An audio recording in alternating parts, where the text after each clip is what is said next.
en aquel momento, gracias, les estaba diciendo que en materia de políticas públicas, hablando de igualdad, en el caso venezolano, habrá que tener políticas que igualen por los resultados, es decir, por los ingresos, por un tiempo. Eso ya está ocurriendo de alguna manera. El régimen le costó mucho, pero permitió que el programa de alimentos internacional que hay para Venezuela empiece a ingresar, y aunque eso a lo mejor no es noticia, porque bueno, la noticia son son los chores del Centro de Salud de Chacao, pero efectivamente el programa de alimentos está llegando a muchas familias venezolanas gracias a esta articulación que hubo entre diferentes organismos internacionales y que también fue parte de los procesos de negociación que hubo entre el régimen y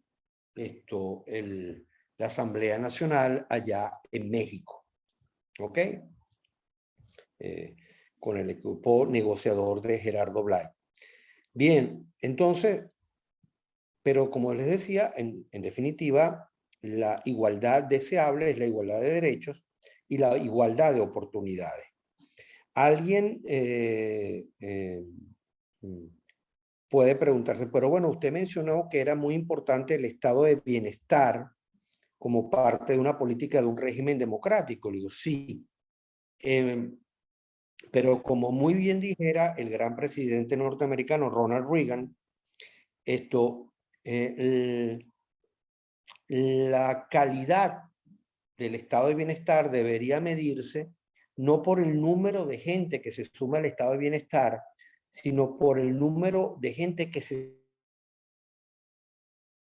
Eso significaría que menos gente requiere de ayuda y que puede valerse por su propio esfuerzo, su trabajo, etc. El mismo Ronald Reagan dijo también una frase con la cual yo la comparto, que decía que la mejor política social era un buen empleo. ¿Ok? Nazaret tiene una pregunta, dígalo. Intervención, profe. Bueno, con esto yo concuerdo con usted. ¿Por qué? Porque el régimen totalitario pues se caracteriza, ¿no? Por hacer de que los ciudadanos dependan de él. Entonces, si yo te controlo el estómago, yo te controlo el hambre, pues te tengo en la palma de mi mano. Entonces, se supone que si estamos en una democracia, queremos estar en una democracia, no es que yo tenga que esperar de ti los bonos, sino que yo tenga una oportunidad de trabajo, yo tenga un buen salario y yo pueda solventar mi vida por mi propia mano, pero con las condiciones propias para que eso se pueda realizar, no con bonos del gobierno, porque, o sea, eso le dicen beneficio, pero eso no tiene nada de beneficio, es dependencia total del gobierno. Ciertamente así es como lo ven ciertos grupos políticos. Como digo, en el caso venezolano, si Dios quiere, uno vuelve a la normalidad,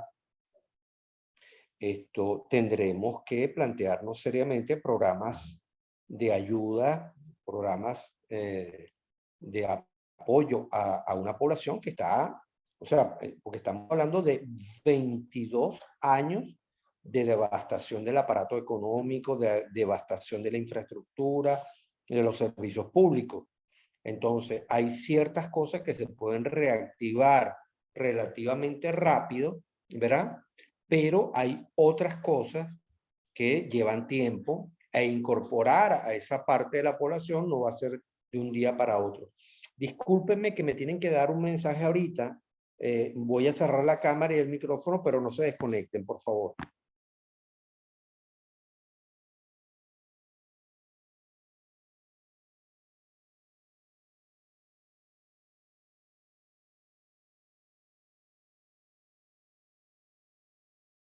Disculpen, es que me tenían que dar. Gracias, Floriano. Entonces, decíamos, hay unos argumentos axiológicos, ya los acabo de mencionar, y hay unos argumentos técnicos, es decir, procedimentales, es decir, para que la democracia funcione se requiere, ¿verdad?, una serie de procedimientos. Y sobre todo hay algo que insiste mucho Bobbio y que es fundamental, y es que un sistema democrático, un sistema de normas. Esto es central para cualquier sociedad moderna, pero mucho más si esa sociedad moderna, esto requiere un modelo democrático. Es decir, para que un sistema democrático funcione, tiene que haber un sistema de normas. Si las normas no se cumplen, el sistema democrático no es viable. Otra vez, una vez más, volvemos al caso venezolano. Es decir, ¿por qué estamos así? Bueno, porque todas las normas que están escritas, que están planteadas en nuestra Constitución y en las diferentes leyes, no se cumplen. Al no cumplirse, el aparato no funciona, tan simple como eso. No hay manera de que sea viable. Entonces, el sistema de normas es clave para que se pueda operar. En el caso venezolano tenemos dos problemas. Uno es que desmontamos no, el régimen desmontó las instituciones y eso genera un estado de anomia.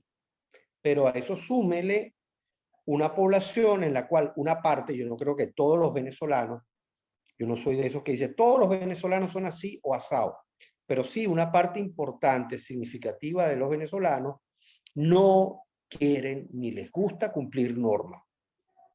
Y esa parte de la población hace ruido, dificulta, digamos, sociológicamente la construcción de una sociedad funcional. Ok. Dicho eso, aclarado eso, vamos entonces a esta parte de cómo es que opera una democracia. Ya una parte de cómo opera una democracia, ustedes lo leyeron, lo estudiaron y lo explicamos en el capítulo 5, cuando hablábamos, el propio Conbella citaba al señor Bobbio, y también lo explicamos con detalle cuando hablábamos de los modelos democráticos en el capítulo 6. A esos dos contenidos ya tratados en la clase, se agrega algo importante, una reflexión que hace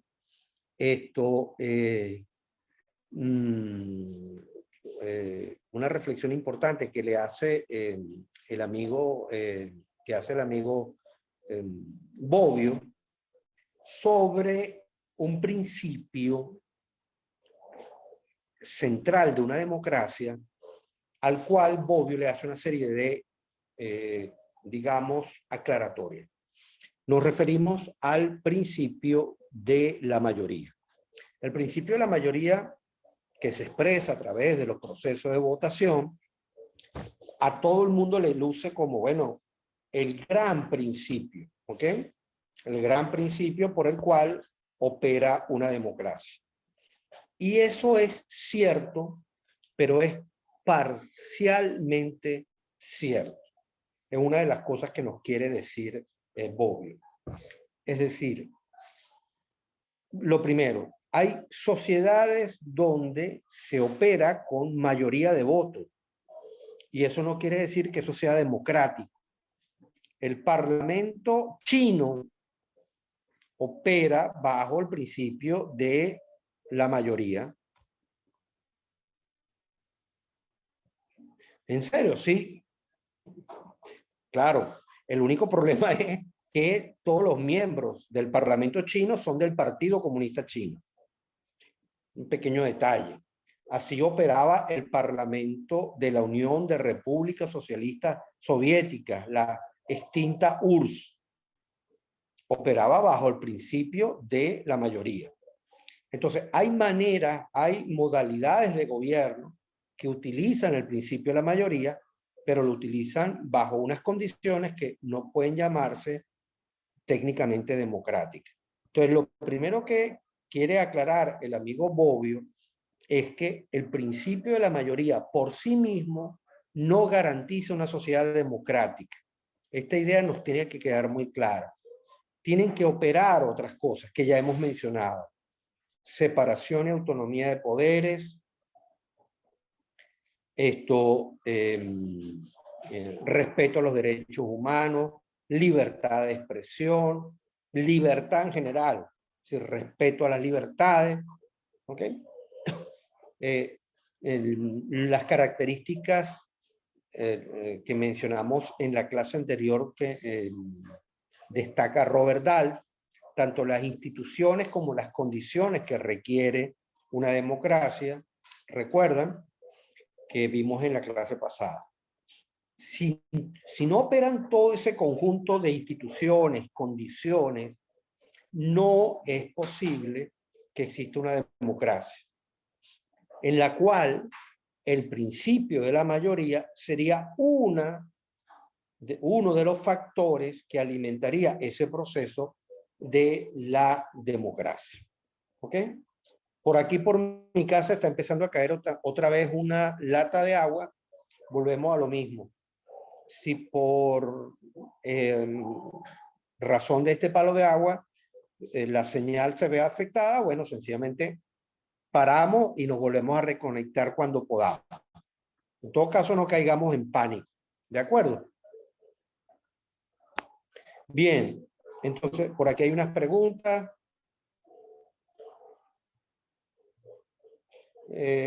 Aquí la amiga Nazaret está mencionando el caso de Chile. Sí, el caso de Chile pasan dos cosas. Primero, la ultraizquierda estuvo durante mucho tiempo literalmente incendiando el país, forzando un proceso de una constituyente como inició el modelo iniciado por Chávez en Venezuela y replicado en otras partes, primera cosa. Y segundo, ahora ha polarizado a la sociedad chilena y ahora hay un enfrentamiento entre un candidato que yo llamaría un candidato normal de la derecha y un candidato de la izquierda, que está recibiendo el apoyo de, por supuesto, de la izquierda, incluso de la señora Bachelet, que digamos que la señora Bachelet opera en situaciones un poco esquizofrénicas, ¿no? Por un lado, tiene comportamientos muy sensatos, muy acordes con una democracia, pero por otro se le ocurre pedir el apoyo para este candidato de izquierda que va literalmente a llevar a Chile a un proceso de polarización, de enfrentamiento, y que va a, digamos, a bloquear o fracturar el proceso de crecimiento económico y de desarrollo extraordinario que Chile venía trayendo desde las dos últimas décadas. Así que, bueno, esperemos que Chile salga bien librada de esto. Ojalá, ojalá. Bien, entonces les decía que en el caso del principio de la mayoría, Bobbio dice, no es el único factor determinante para una democracia, ya hemos mencionado otros factores, y además hace una reflexión que a mí me parece especialmente importante. Es lo que él llama los límites al principio de la mayoría. Es decir, la mayoría tiene unos límites. Y esos límites establecen que la mayoría expresada en un proceso electoral no puede servir para cualquier cosa. Los regímenes populistas y totalitarios, curiosamente, se agarran cuando les conviene, cuando tienen mayoría. Cuando no la tienen, ya sabemos qué pasa, en el caso venezolano, pero cuando tienen mayoría, la utilizan para adelantar procesos de cambio revolucionario, en nombre de una mayoría que es democrática, según ellos. ¿Ok? Entonces, con esa mayoría, mayoría exigua, pero exigua porque apenas poco más de un tercio del padrón electoral votó por Chávez en el año 98, y al año siguiente a la carrera redactaron una nueva constitución que les sirvió para desmontar parte de la institucionalidad, y que después incluso esa propia constitución aprobada por ellos también les fue un estorbo. Y curiosamente, los que votamos en contra de esa constitución, ahora la defendemos. ¿Por qué? Porque es mejor esa constitución que ninguna constitución, que es el caso actual. ¿Cuáles son los límites al principio de la mayoría? Los límites al principio de la mayoría son 3. Principio de validez, límite de validez, límite de aplicación y límite de eficacia. El límite de validez, ¿ok?, plantea lo siguiente.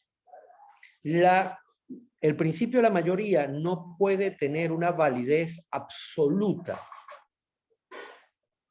¿Ok? Es decir, y esto es interesante. Esto es interesante. Es decir, no puede tener una validez absoluta. Es una validez relativa. Entonces, el mejor ejemplo lo coloca el propio Bobbio en Teoría General de la Política cuando dice, por ejemplo, dice, el principio de la mayoría no puede ser utilizado para derogar el principio de la mayoría, que sería el uso absoluto. Es decir, en un momento dado, en un país, supongamos, y eso puede pasar, porque bueno, locos hay en todas partes, una mayoría, ¿verdad? Una mayoría elige en nombre del principio de la mayoría derogar el principio de la mayoría. Ya no, aquí los cargos, como decía Robert Dahl, los cargos electos no van a ser por principio de la mayoría. Entonces, ese digamos que es un ejemplo notorio que pone Bobbio para decir que hay un límite de validez. Es decir, no hay validez absoluta para el principio de la mayoría. Ese es el primer límite.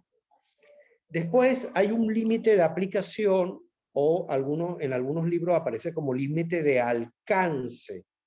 ¿A qué se refiere esto? Quiere decir, Bobbio, que el principio de la mayoría no puede ser utilizado para cualquier tema o para todos los temas. Entonces, él pone varios. Por ejemplo, los derechos fundamentales, las libertades, los principios democráticos no pueden ser sometidos al principio de la mayoría. ¿Ok? Es decir, el derecho de la igualdad entre hombres y mujeres, que forma parte de los derechos fundamentales, no puede estar sometido a la elección. No puede ser, pues son derechos. La libertad de expresión no puede ser sometida a un referéndum. Vamos a hacer un referéndum para ver si la población está de acuerdo que haya libertad de expresión. No, porque eso es una libertad fundamental. O vamos a hacer un referéndum para ver si la gente se puede organizar, como mencionábamos en el capítulo de Salamanca. Vamos a ver si pueden organizar grupos de interés, o pueden asociaciones civiles, o pueden organizar partidos políticos, o pueden organizar un movimiento social. No, eso no puede ser sometido al principio de la mayoría. ¿Ok? Otro tema que no puede ser sometido al principio de la mayoría, plantea el amigo Bobbio, son los temas científicos. ¿Ok? Si los temas científicos y técnicos no pueden ser sometidos al principio de la mayoría. Vamos a hacer un referéndum para ver si la teoría de Copérnico es cierta. Vamos a hacer un referéndum para ver si Newton tenía razón. No. Hay temas que están sometidos a métodos de validación que tienen que ver con la ciencia, con las humanidades, y eso no es discutible ni puede ser sometido a la consideración de un proceso electoral. ¿Ok? igual que problemas técnicos. Cuando eso ocurre, como ha ocurrido en el caso venezolano, entonces pasan los desastres. Entonces, en algún momento, por ejemplo, ¿por qué muchas empresas en Venezuela quebraron? Bueno, quebraron porque por razones ideológicas fueron expropiadas. Y en vez de guiarse por un criterio técnico, administrativo, gerencial, al frente de esas empresas estatizadas, pusieron a gente que su único talento, si se puede llamar talento, en su currículum es que yo soy de izquierda. Ocurre que usted es de izquierda, pero usted no sabe cómo administrar, cómo gerenciar, cómo elaborar un presupuesto. Y por supuesto, evidentemente, eso llevó a la quiebra de la totalidad de las empresas, incluyendo a una de las 3 empresas petroleras más importantes del mundo, como lo fue PDVSA. ¿Ok? Bien. Hay otro tema que dice Bobbio que no puede ser sometido a el principio de la mayoría, es el tema de las tradiciones y de los hábitos. Aquí yo me voy a permitir hacer una aclaratoria. Tiene sentido en principio decir que los hábitos de la gente o las tradiciones de la gente no puede ser sometido o controlado por el principio de la mayoría. Pero hay que tener mucho cuidado al respecto. ¿Por qué? Porque, por ejemplo, en Europa en este momento hay una gran población islámica que entre las cuales se puede conseguir que entre sus tradiciones y hábitos está el que las mujeres lleven una burka y vayan tapadas. Eso viola el principio de la igualdad entre hombres y mujeres, viola el derecho a la identidad, viola incluso normas de seguridad.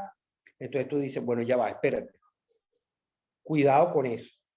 Entonces, digamos que hay cosas que sí pueden ser sometidas, pero en este caso a las normas. Ok. ¿Alguna pregunta hasta aquí? ¿Alguna duda sobre lo que plantea el amigo Norberto Bobbio? Bien. Hay un último límite al principio de la mayoría que plantea el señor Bobbio, que es lo que él llama el límite de la eficacia. ¿Qué quiere decir esto? 2 cosas. En primer lugar, no garantiza el éxito de los objetivos. ¿Qué quiere decir con esto? Es decir, el que un cargo, como dice Robert Dahl, que un cargo público haya sido electo no garantiza, y haya sido elegido por mayoría, no garantiza un buen gobierno. Creo que nosotros tenemos pruebas de sobra. Que una determinada decisión haya sido aprobada en un referéndum por mayoría no garantiza que se pueda lograr. ¿Ok? No lo garantiza. Simplemente que la mayoría de la gente está de acuerdo.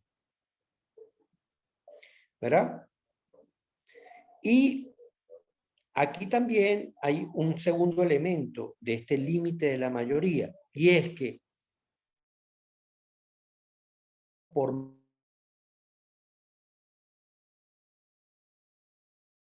que ya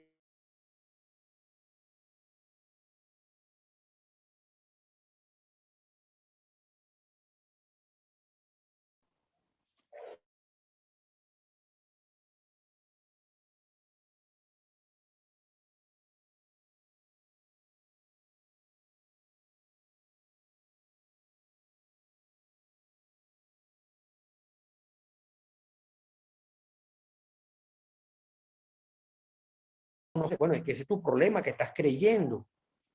En política no hay que creer. O sea, usted cree en Dios y la Virgen, si es cristiano, más nada. Es decir, a los políticos hay que evaluarlos por lo que proponen. Y Chávez nunca ocultó lo que estaba proponiendo para el país. Ahí estaba clarito. Ahí estaba clarito. Profe, disculpe, Pero también tenemos, ajá, se le entrecortó cuando empezó a comentar el segundo aspecto de eficacia, o sea, no escuchamos nada ahí. ah, perdón. Gracias, Floriana, gracias. Decía que el segundo, ¿ahora me escuchan? Sí, perfecto. Gracias. Decía que el segundo aspecto tiene que ver con las consecuencias de una decisión tomada por mayoría. Es decir, muchas veces se toman decisiones por mayoría que desencadenan una serie de cambios en una sociedad que después no son fácilmente revertibles, o sea, no se pueden revertir fácilmente. Ponía el ejemplo de lo que pasó en Venezuela. En Venezuela, la gente creyó que estaba eligiendo un presidente como parte de la cadena de presidentes que elegíamos en el año 58. No, no, no, no. Estabas eligiendo un cambio de régimen. Y mucha gente se dio cuenta cuando ya había votado, y bueno, aquí estamos peleando 22 años después. Primera cosa. Otro ejemplo, lo que pasó con Inglaterra, con el famoso Brexit. Unos populistas alborotaron el avispero, pusieron una parte de la población en contra de Europa, no sé qué, lo llevaron, cometieron el error de llevar un referéndum, lo llevó el primer ministro Cameron a un referéndum, ¿y qué pasó? Ganó el Brexit, ganó el sí, nos vamos de Europa. Y bueno, después todo el país se puso las manos en la cabeza, incluyendo los que habían votado a favor del Brexit. Bueno, todavía Inglaterra no termina de salirse de Europa porque es un problema complejísimo, es extremadamente costoso para Europa, pero también para Inglaterra, técnicamente es un problema. Habrán visto videos en donde hay problemas de gasolina en Inglaterra o problemas de alimentación. ¿Por qué? Porque antes podían ir y venir gandolas desde la Europa continental a llevar alimentos o conductores que tenían gandolas de combustible que eran de Europa, y como Inglaterra pertenecía a la Comunidad Europea, gracias Floriana, esos conductores podían entrar y salir cómodamente, ¿verdad?, de Inglaterra para llevar combustible, y ocurre que ya miles y miles de conductores de España, Italia, Portugal y de otros países de Europa ya no quieren ir a Inglaterra porque al salirse de Europa, todas las facilidades que tenían para entrar son enormes, se hace extremadamente costoso ingresar una gandola en Inglaterra y operar en Inglaterra. Con consecuencia, bueno, imágenes de gente peleándose en una gasolinera en Inglaterra, o problemas de distribución de alimentos dentro de Inglaterra. ¿Ok? Ah, pero, bueno, aprobado por mayoría. ¿Okay? Entonces, aquí es a donde apunta el amigo Bobbio con respecto al tema del límite de la eficacia. Bueno, como nos queda poco tiempo, vamos a parar aquí y en unos minutos retomamos y seguimos con el resto de la clase de hoy. Bueno, chao.